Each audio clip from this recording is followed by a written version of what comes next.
இதுவே.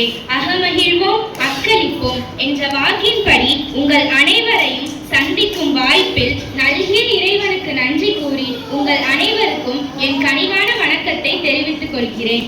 டிசம்பர் 25 அன்று உலகம் முழுவதும் மகிழ்ச்சியுடன் கொண்டாடும் கிறிஸ்துமஸ் என்பது ஒரு நாளை கொண்டாடுவது மட்டுமல்ல, மாறாக ஒரு செய்தியை நினைவுபடுத்திக் கொள்ளும் நாள்.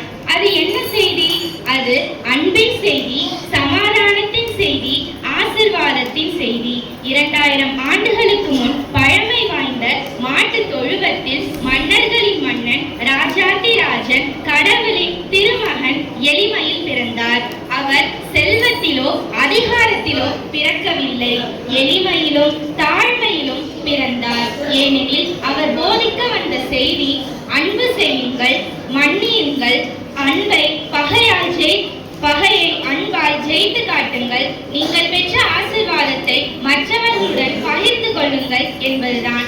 ஆனால் இன்று நாம் கிறிஸ்துமஸ் என்றால் ஆடம்பர உடை அணிவது, பரிசு கொடுப்பது, கேக் வெட்டுவது, வண்ண விளக்குகளை ஜொலிக்க செய்வது என்று அடுக்கிக் கொண்டே போகலாம். அது ஒரு புறம் இருந்தாலும் அதைவிட முக்கியமானது நம் உள்ளத்தில் யாரிடமாவது கோபம் இருந்தால் மன்னிப்பது, யாருக்காவது உதவி தேவைப்பட்டால் உதவி செய்வது, பிறரின் கண்ணீரை துடைப்பது. இதுதான் உண்மையான கிறிஸ்துமஸ்.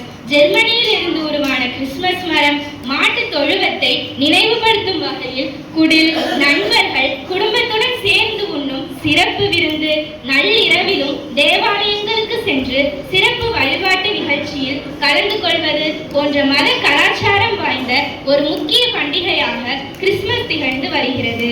பிறரிடம் நாம் காட்டும் நற்செயல்கள் மூலம் நாம் கடவுளின் பிள்ளைகள் எனும் தகுதி பெற்றவர்கள் ஆவோம். அப்போதுதான் நாம் கொண்டாடும் கிறிஸ்துமஸ் அர்த்தமுள்ள விழாவாக அமையும். பாலன் இயேசு நம் உள்ளத்திலும் இல்லத்திலும் பிறந்து நம்மை வழிநடத்துவார் என்று கூறி உங்கள் அனைவருக்கும் என் இனிய கிறிஸ்துமஸ் நல்வாழ்த்துக்களை தெரிவித்துக் கொண்டு விடைபெறுகிறேன். நன்றி.